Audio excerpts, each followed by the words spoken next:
Peace and blessings, family. I'm your advisor, Alif for FamilyBusinessCredit.com, and this is the PowerPoint from our live presentation delivered on Saturday, December the 2nd, 2017 at the world famous Black and Nobel bookstore in Philly at Broughton Erie. For those of you that were not able to make it to the class, or those of you that are trying to make it to the class, we hold free classes every Saturday from 12 noon until 2 p.m.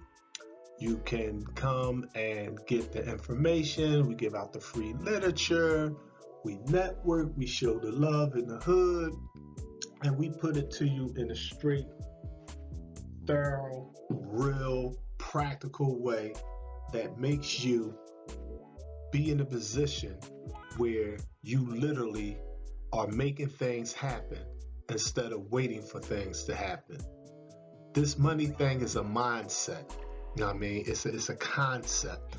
And our people are suffering because they historically have been spooked out. They expect to stay broke. They wait for something to fall out the sky. They don't understand our motto. Our motto is, it's better to have money that you do not need than to need money that you do not have. My old heads made a mistake and told me that the game is not to be told, the game is to be sold. So they didn't put us down with a lot of stuff, and that resulted in us making a lot of foolish mistakes. These young brothers and these young sisters out here on these streets today, they need us to help them to help themselves. Otherwise, we need to get out that way. So let's get into this, the Get Money class.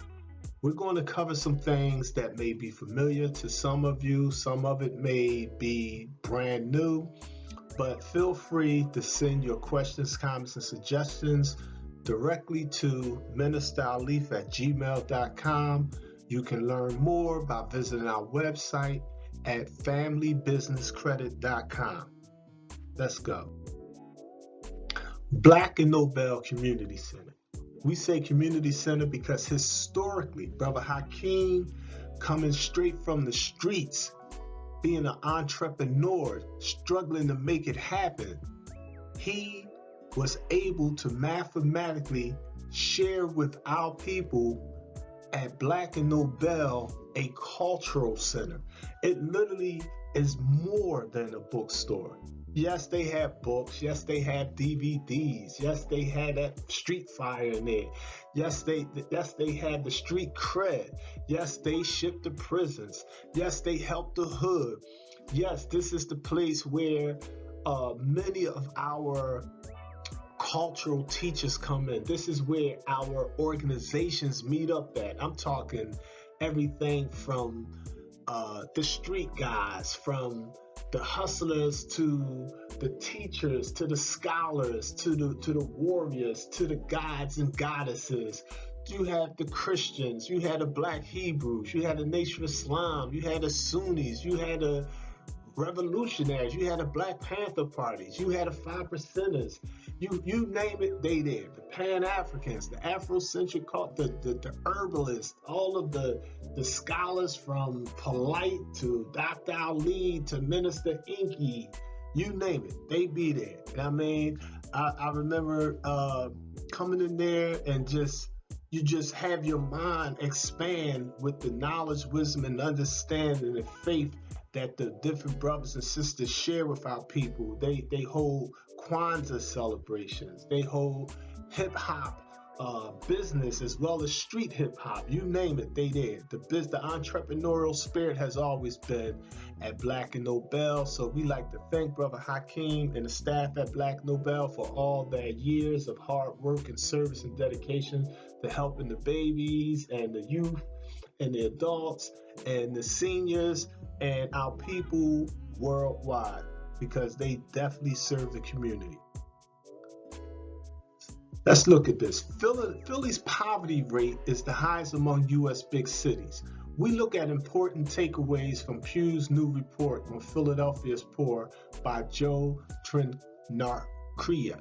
This was from November the 17th, 2017 at 1:08 p.m. You can see it on phillymag.com. The Pew Charitable Trust's Philadelphia Research Initiative released the findings of a new report on Wednesday that examined in detail our city's poor. At 25.7%, Philadelphia's poverty rate ranks the highest among the country's top 10 largest cities, even as we slide down that list. The nonprofit, nonpartisan think tank study focuses on both the demographics and geographical positioning of poverty in Philly by analyzing census data from the 10 poorest U.S. cities with at least 350,000 residents and our most populous municipalities. Pew is actually based here too, so they do have a bit of an investment in this subject, especially as an organization driven to improve public policy through research. Nonprofit real estate is real. A lot of people are like, oh, you can't do that. That's not real. You can't really form a nonprofit and actually get houses or commercial buildings and land and cars, trucks, laptops, smartphones, buses, helicopters, yachts, lots, land, you name it. Commercial buildings, in-kind corporate donations, government grants, foundation grants, individual grants, individual donations, tax deductible to get the fair market value. And I say, yes, you can. I know it's hard to believe this because a lot of people can't really grasp it. Know what I mean? But on the street level, everybody, if you remember, when the book Black Brothers Incorporated came out, for example, and they showed it on BET, now I mean on so-called American Gangster, one of the things about it was they show in the book that, and this is the police writing the book, but in the book, their thing is like, actually, they wasn't the Black Mafia. They really was just a conscious group of brothers and sisters trying to help the hood. It's the media that caused it the Black Mafia and all that kind of stuff. But they actually legally got together and was like, yo, know what I mean? We're going to take and get business minded. And they literally formed a 501c3 non-stock nonprofit. They opened up a beachhead. They put the sign up. Now, I mean, they had that documentation. They had that charter, that license. They had that IRS employee identification number or E number. They had that bank account. They filed that 990 tax report and all that kind of stuff like that. And they received a donation of over $200,000 from a judge. So if judge is donating money, that lets you know that, hold up, this has to be legal. This has to be legit, because a judge is not just going to donate money to anything or anyone. I mean, so the IRS publication 561, which is a free book that you can get for yourself. You can have it come to your house through the mail, or you can just go online and download it as a PDF and read it on your phone or on your tablet or on your laptop or your computer. You just simply go on the IRS website at irs.gov and look for their forms and publications. The nonprofit sector has a lot of potential that can really turn things around if we utilize it right. I'm talking a brand new version of Black Wall Street. I'm talking some worldwide, we're stopping hunger. I mean, safety for seniors. Now, I mean, proper nutrition, promoting common unity in the community, stopping the so-called religious sects or the real spiritual centers to be able to come together and solve some real problems.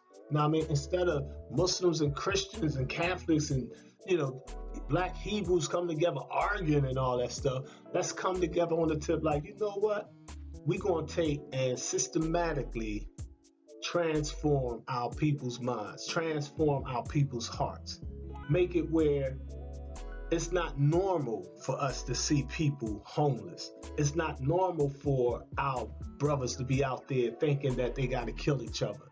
It's not normal for these young brothers and sisters thinking that The only way they could get some real money, they got to make minimum wage and be taxed, or they got to sell loud, or they got to risk going inside the penitentiary, or risk getting lined up, risk getting killed, risk getting hurt, risk getting robbed. I mean, it's like, nah. I mean, we supposed to be able to give them an apparatus. That's all you gotta do with them. You just simply just put them in a car. They'll take off on their own, no doubt. They natural geniuses. They were born to remake this world.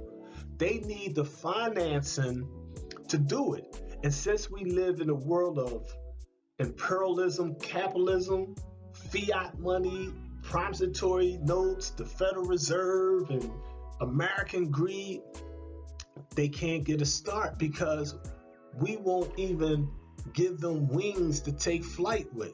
I mean, and my thing is, they already are born with their wings. They just need us to get out their way and let them know they can really fly. If you raise a falcon egg in the midst of some chicken eggs, and the chickens are teaching the falcon, naturally, the falcon gonna think he can't fly. But if you take and teach the falcon, yo, man, you can fly, and the falcon get to see somebody else fly, then he may be like, oh, maybe I can fly. Let me try.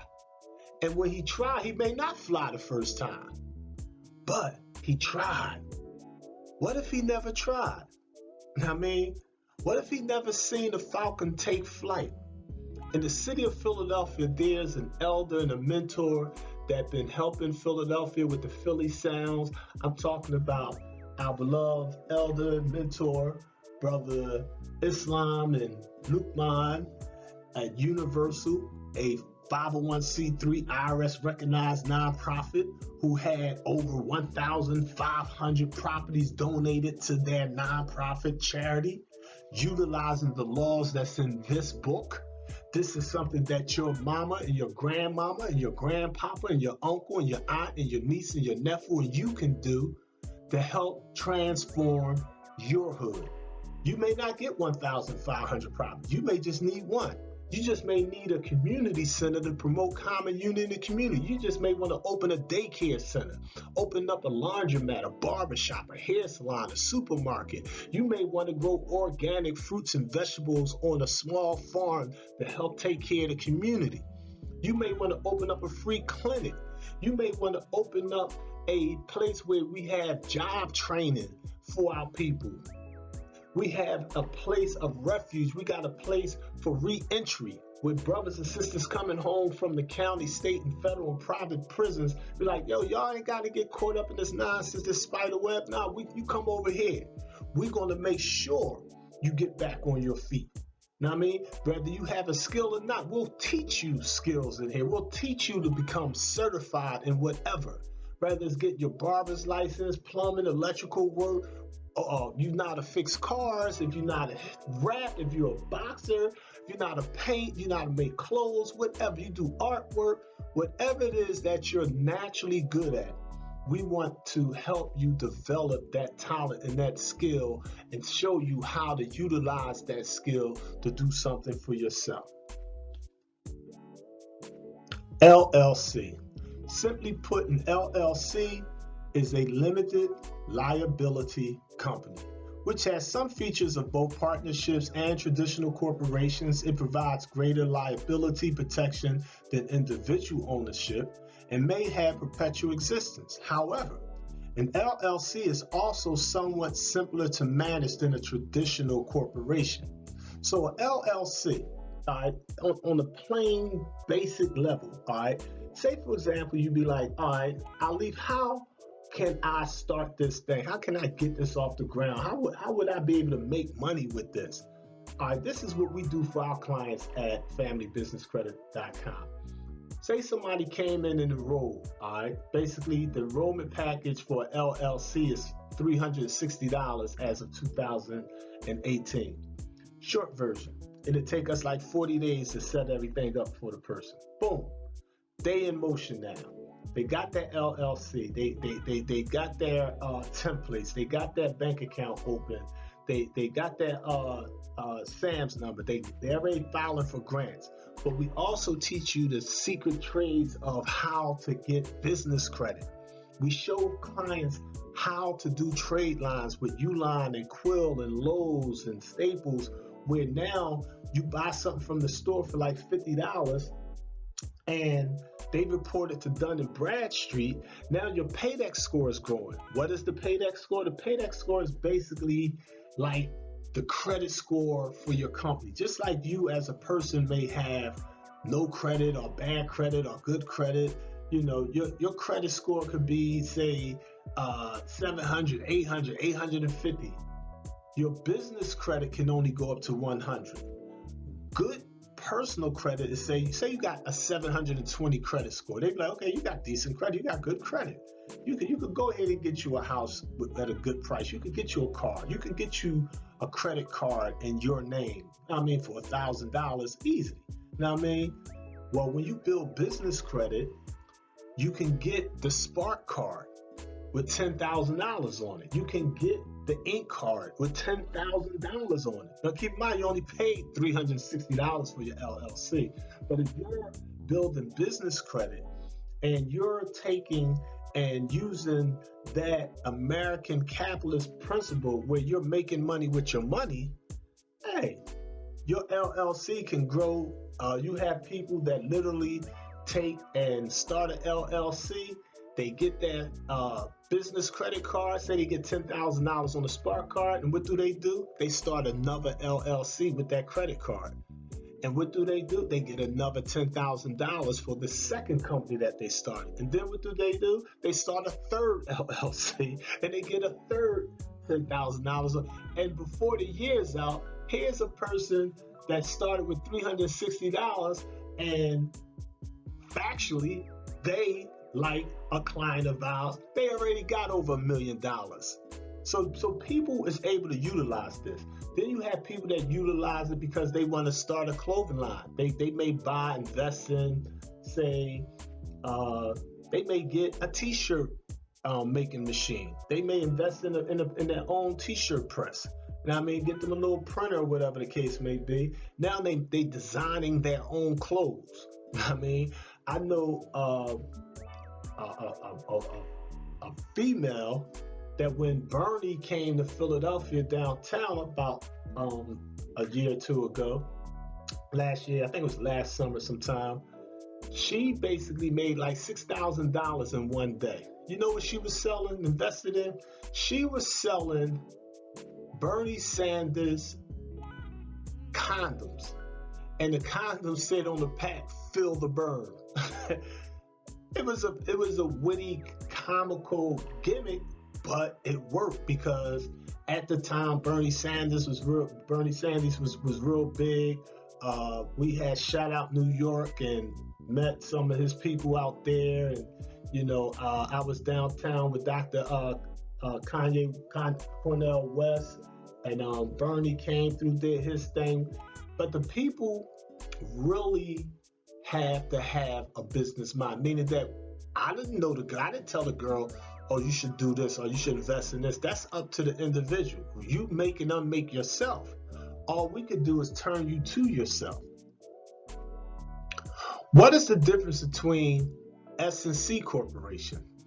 First of all, C corporation. A C corporation under United States federal income tax law refers to any corporation that is taxed separately from its owners.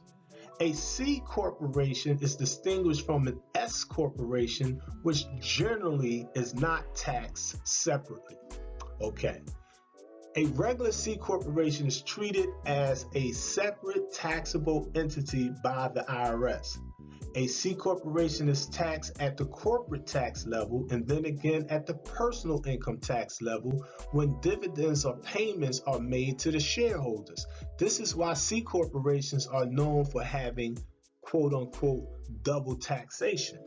So it's no right or wrong on what type of business you want. Rather, it's a sole proprietorship, a partnership, an S corp, a C corp, a B corp, a small nonprofit, a professional, 501c3, IRS recognized certified nonprofit. you have to individually weigh all the pros and cons as to what it is that you're trying to do. Some people, when they get into the business stuff, they're not trying to actually make money. Some people already got money. Their thing is they just want to do a service. Or some people think it's like, well, I'm not doing this to build credit. I'm not doing, I want my nonprofit, not because I'm trying to make some money, not because I want some donations.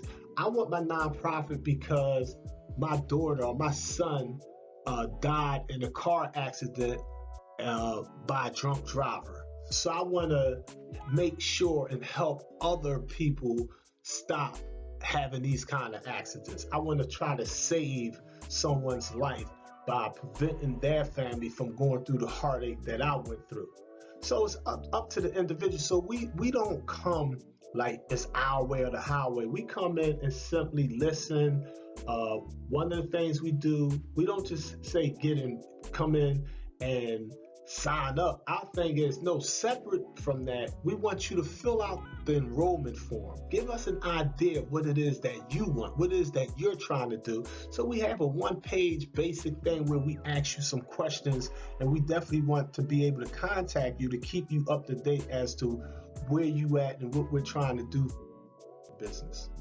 An S corporation. An S corporation for United States federal income tax purposes is a closely held corporation that makes a valid election to be taxed under subchapter S of Chapter 1 of the Internal Revenue Code, or the IRC. What is an S corporation definition?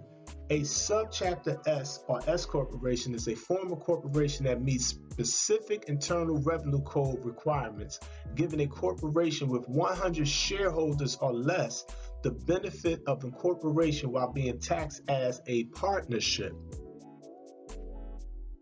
Nonprofit and LLC corporations. Okay, on the left you see the Shriners Hospital for Children. On the right, you see Whole Foods Market. On the left is a nonprofit, IRS recognized 501c3. On the right is a for-profit corporation. Both have real estate. Both have employees. Both make profits. The Shriners are tax exempt. Whole Food has to pay taxes. So it depends on the individual. The Shriners Hospital for Children is a network of 22 nonprofit medical facilities across North America. They was pissed at SEPTA a few years ago because SEPTA owed over like $20 million in taxes, and SEPTA didn't pay the tax. SEPTA, for those of you outside of Pennsylvania or Philadelphia, is basically the public transportation system.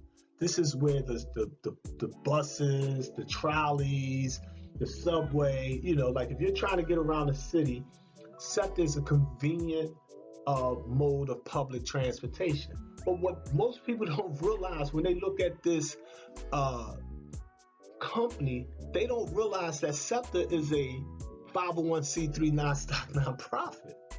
So if you come to Philadelphia and you go to the SEPTA station that say Suburban Station, when you go into the station, you're going to notice that they have, say, Dunkin' Donuts, PNC Bank ATM machines, you name it. I mean, you go down 30th Street Station or wherever you may be, you'll notice that SEPTA has connections where they allow for-profit businesses to pay them to rent space in their for-profit and their non-profit building. So a for-profit company like, say, Dunkin' Donuts, they'll pay SEPTA, but Dunkin' Donuts, when they make all that money, they have to pay taxes because they're a for-profit company.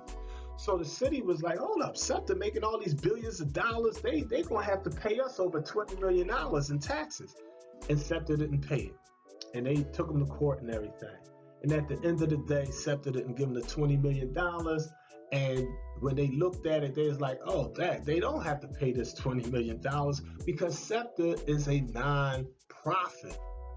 It's a science there. You're not getting on that trolley or that sub unless you paying. You got to pay cash. You got to buy their tokens. You got to buy their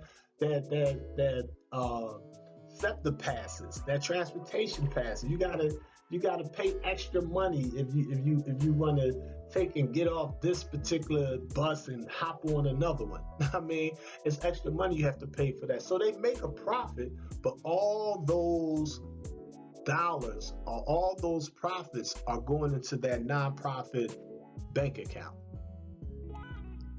Mary Alice Malone is still the richest person in Pennsylvania. As the 66-year-old heiress to the Campbell soup fortune, Malone has a net worth of $4.1 billion. That's not million with an M, that's B as in big bucks, according to Forbes magazine. To put that in comparison, Comcast chairman and CEO Brian Roberts has a net worth of $1.57 million, according to PhillyMag.com.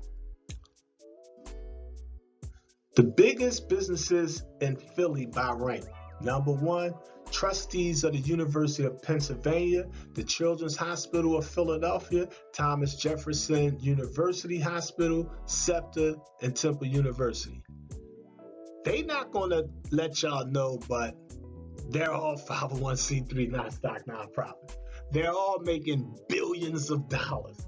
They all own real estate. They all own vehicle donations. They all get in-kind corporate donations. They get donated laptops, donated smartphones, donated shoes, donated clothes, donated food, donated utilities.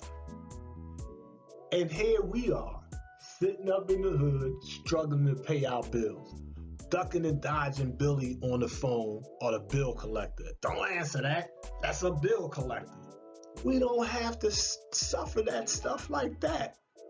Knowledge is power. The scriptures say that our people are destroyed because of a lack of knowledge. The Bible says in the book of Ecclesiastes that money answereth all things. A lot of my Muslims brothers are like, oh, brother, I don't want no money because money is a sin. And, I don't believe in prophets because I don't believe in usury. And, the Quran teaches against that. And what they're saying is absolutely true in a spiritual sense. But in a practical sense, they're missing the whole point. The Holy Quran teaches us, and the Holy Quran, it teaches us, Allahu Ana al-Haq, the God is the reality. Surah 22, Ayah 6, look it up for yourself. So when we look at places like, say, Saudi Arabia, ain't nobody really paid too much attention in America in the 1910s and all that. But in the 1930s, when they discovered they were sitting on an ocean of oil, oh my goodness. That's when all this political intrigue and chaos and all this other stuff start taking place, because now money is involved. Big money is involved. You know what I mean? So you think Saudi Arabia is going to say, okay, well, it costs us $1 to get a quart of gas out of the ground and refine it. They're going to be like, okay, it costs us $1, but we're going to put that on the market for whatever. But we're definitely going to have at least $3 to $30 off of this $1. So they're going to make a profit. Why? Because the Holy Quran teaches in Surah 2 that if you place a grain of corn into the earth, Allah, the God, doesn't give you back a grain of corn. No, what happens? That seed germinates into the earth, and you see a stalk come out of that earth, and you see all these ears growing out that stalk. And when you open up one of those ears, you see all these countless grains on each one of those individual ears. And so the Holy Quran teaches us that Allah subhanahu wa ta'ala multiplies his blessings or his favors upon whom he pleases. That's the beauty, that's the law of Allah's mathematics. He can add or multiply, divide or subtract. Poor people think that if we don't know, we shouldn't know. Poor people think that if we don't have, we shouldn't have. No, seasons change. People that have lose what they have. People who don't have sometimes they get. We get what we strive for. So our whole spiritual concept has been bankrupt because of the misinformation we have been spoon-fed by those in position of wealth and power and prestige. We have to understand that we can take and transform ourselves and our families and our communities by utilizing our positive energies and bringing our actions up to par with the way we think. Let's make it happen instead of sitting around waiting for things to happen. Ask yourself, do things happen to you, or do you happen to things to make things happen? There are over 8,000 nonprofits incorporated in Philadelphia, according to GuideStar.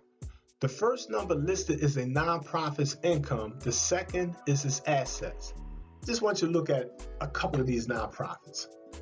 Number one, Trustees of the University of Pennsylvania. All right. Now, the first number listed is a nonprofit's income. Their income is, it's a big number here.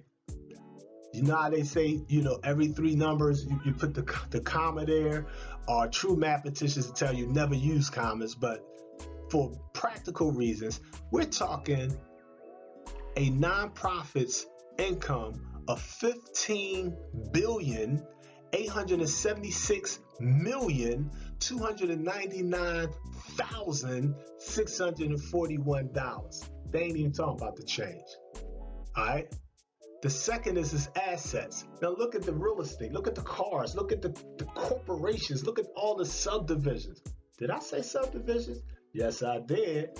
If you start your own IRS recognized nonprofit the way the Trustees of the University of Pennsylvania or Children's Hospital or SEPTA and all them is doing, under the umbrella of your nonprofit, you can have as many subdivisions as you want.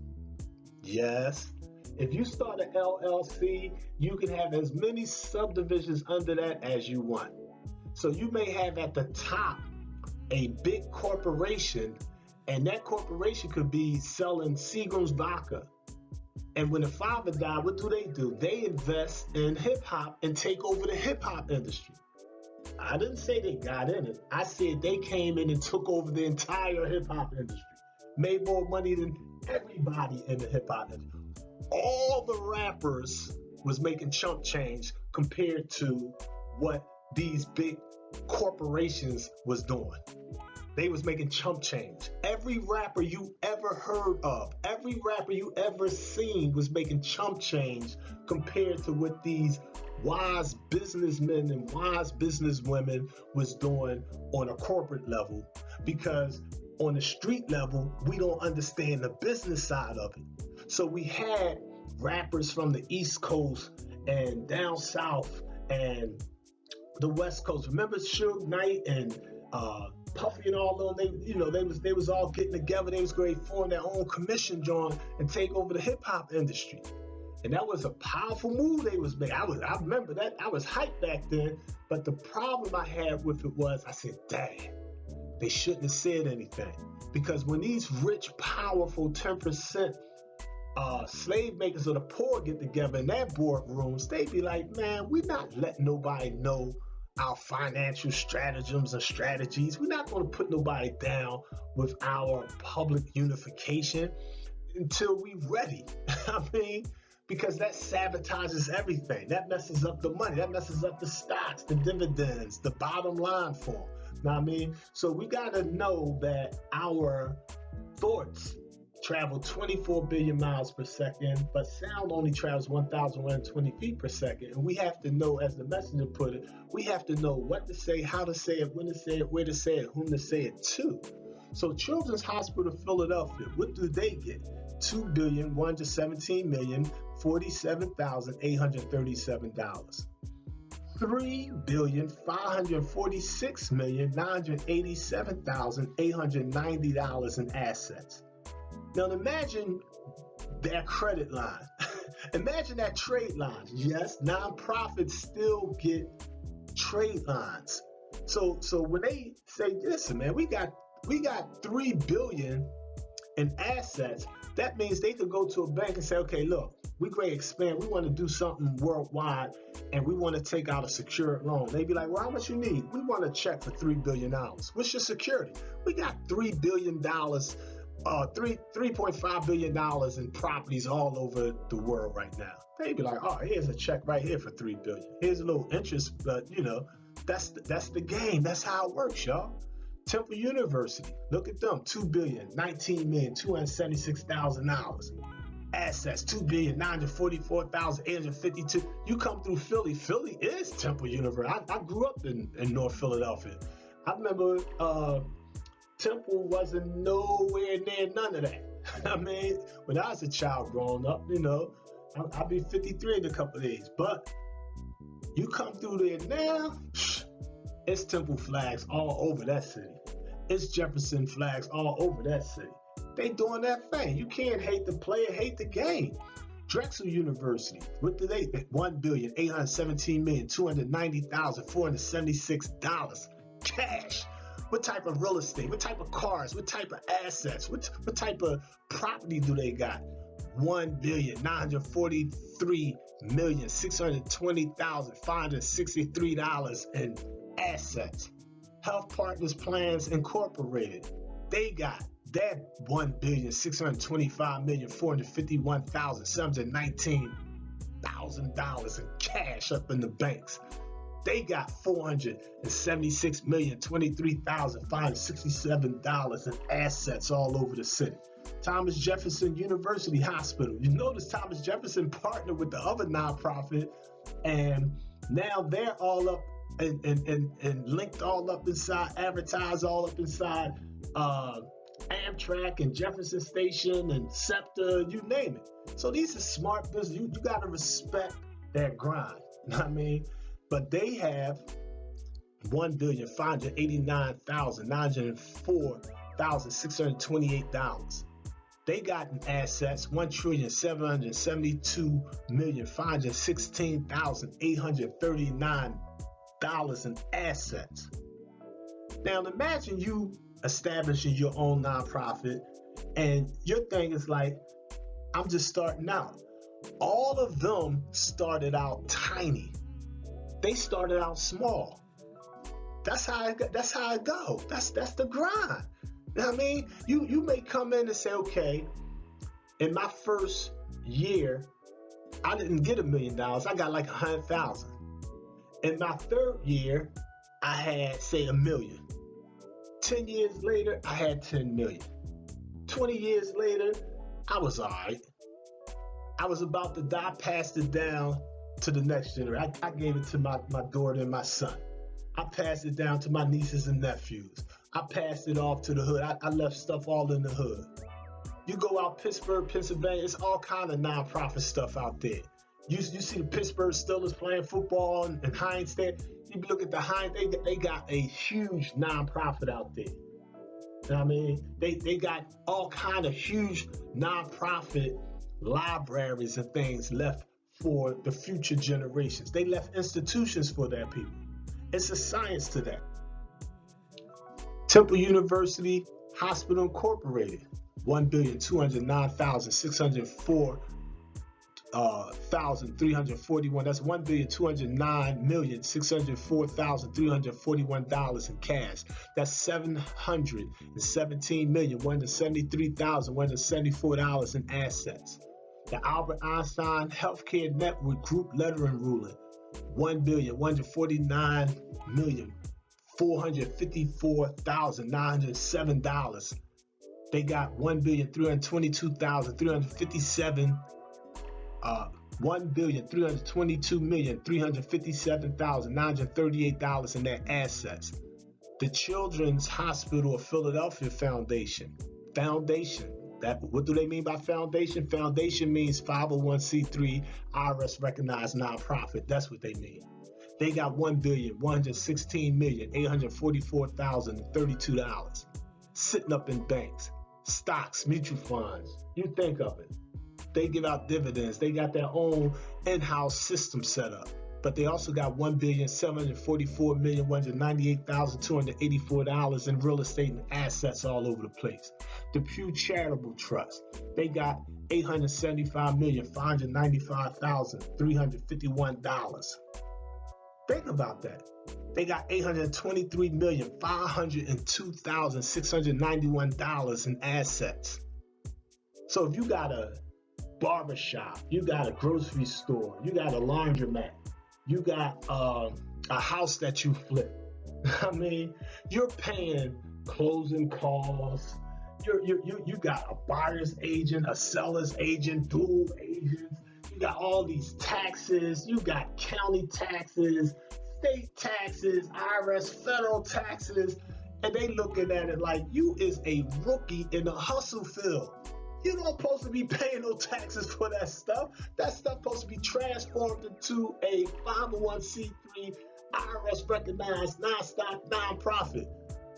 You're supposed to have your bylaws set up in your template structure where you be like, man, I don't care how much money I make, I ain't paying no taxes.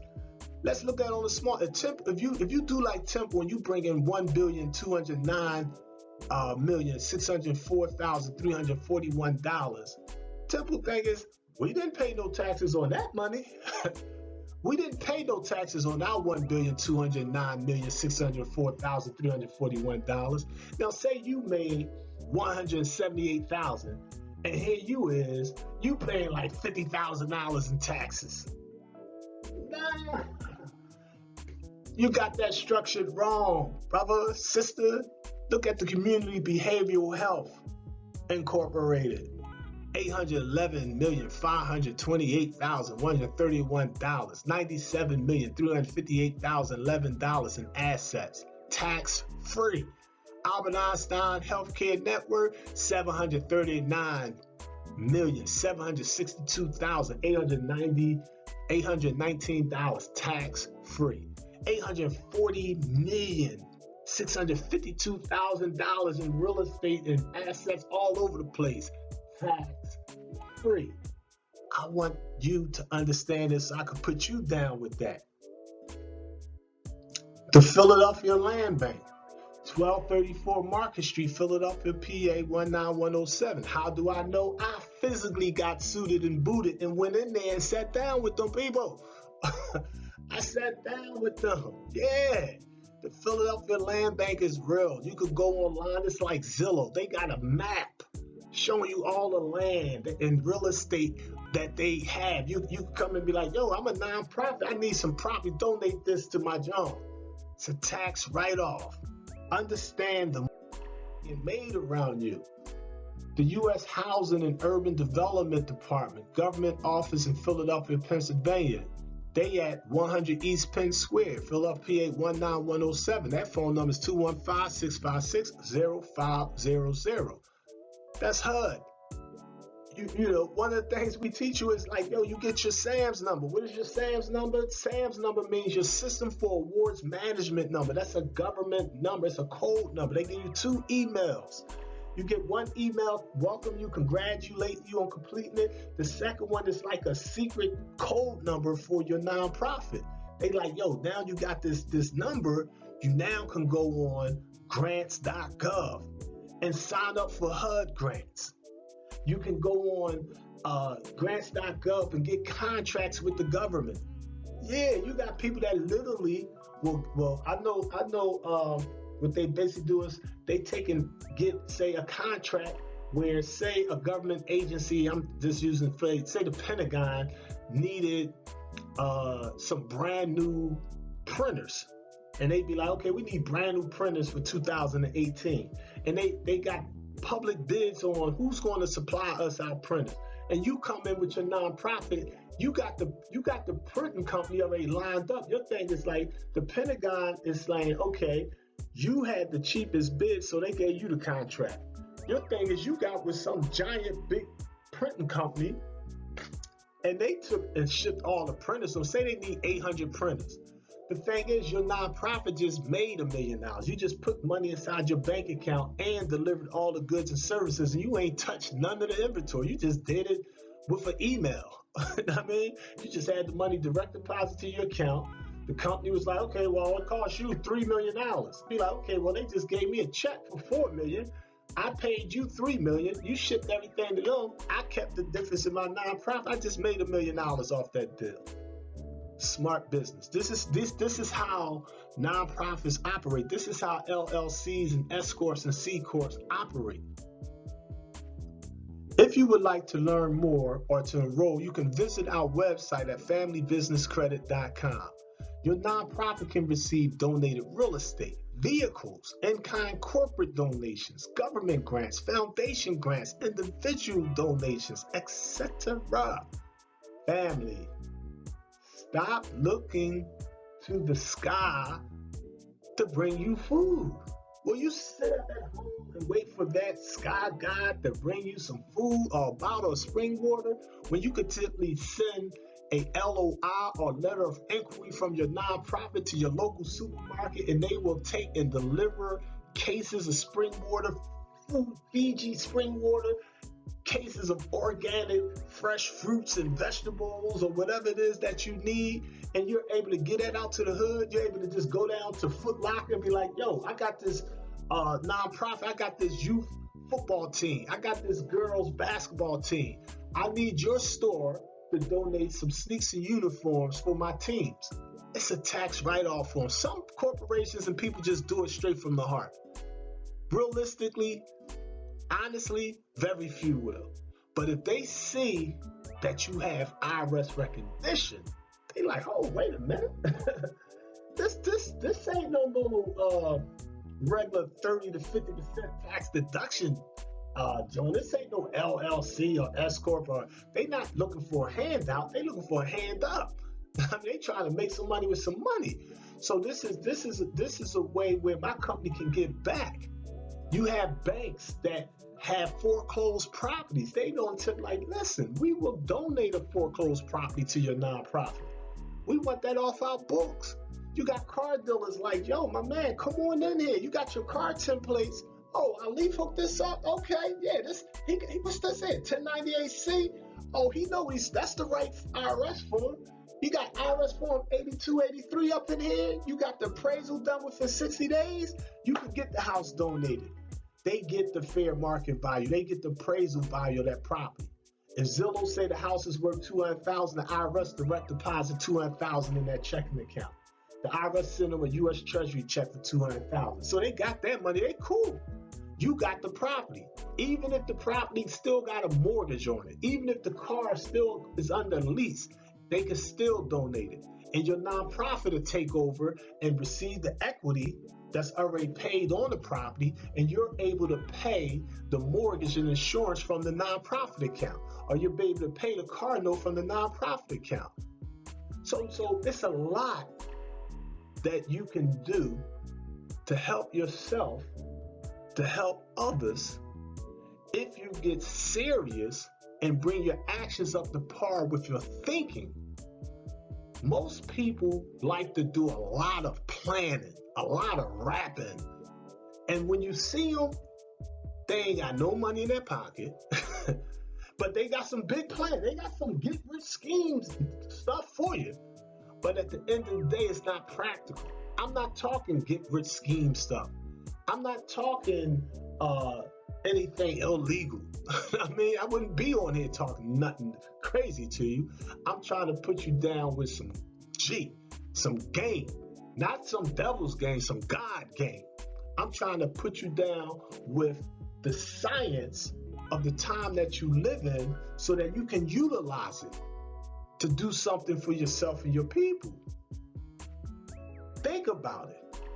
It was the charitable moves made by Prophet Noble Drew Ali and the Moorish Science Temple of America that remade this whole system. It was the charitable 501c3 works of Dr. Martin Luther King. When Malcolm left the Nation of Islam, he formed what? The African American Organization of Unity. It was what? A 501c3 non-stock nonprofit. In the 1950s, what did Elijah Muhammad do? And he talked that do for self stuff.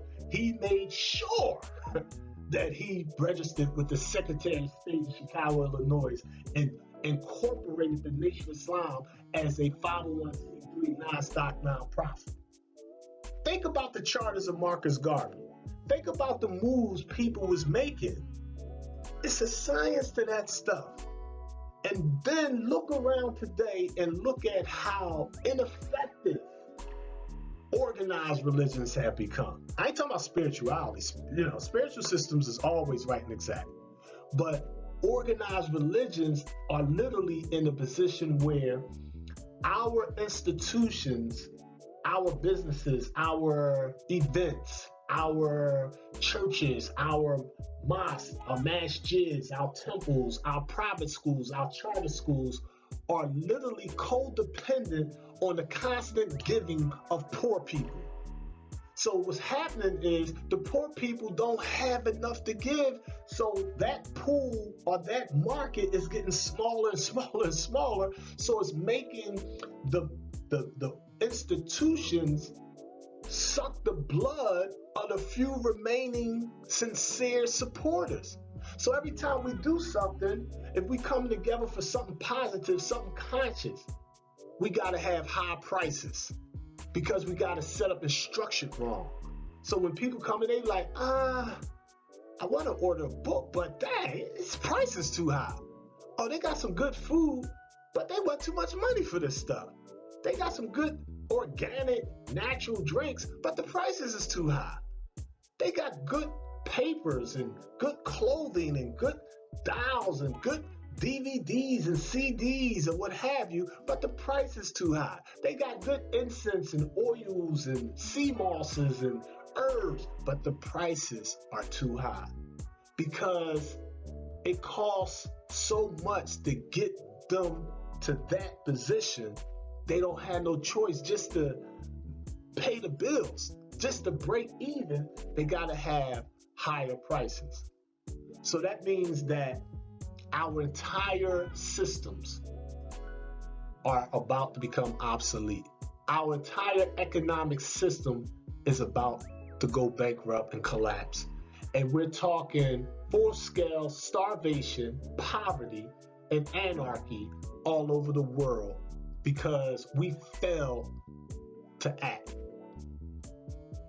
I leave you with a common analogy. Do you want to be like the grasshopper who hops around all summer, and every time he hops up, he sees the beautiful green grass, symbolic to money? And you tell the grasshopper, yo, man, won't you go ahead and store some of that grass, save some of that. Oh, man, for what? I ain't investing nothing. I ain't trying to save this money everywhere. I get money. What is you talking about? And the grasshopper just spinning and spinning and spinning, having fun and hopping all around. And then you see the squirrel, and the squirrels are running around gathering acorns. And they like, yo, the acorns falling off the trees. Why is you running around, putting them in your cheeks and burying them in the ground and hiding them and storing them and saving them inside hollow tree trunks? The squirrel is doing that because the squirrel is like, I have to get this money while I can because I know things can change. And then when winter comes around, you see the snow, you see the squirrels playing happy. They got acorns all up in the crib, they chilling, you know what I mean? But you don't see no more grasshoppers. Why? Because they all died in the first frost. Because they didn't prepare themselves. When we go through this chaos and the seasons change, it's going to be so sad when people wonder, what happened to so-and-so? Oh, he died. She died. Broke. And when they died, the family had to scramble and struggle just to bury them because they died broke and left the family broke. And this is what's happening in the hood. FamilyBusinessCredit.com. Stop sitting around waiting for things to happen. Ask yourself, Do things happen to you, or do you happen to things to make things happen? Peace and blessings, family. I am your advisor, Supreme Angel, Alif.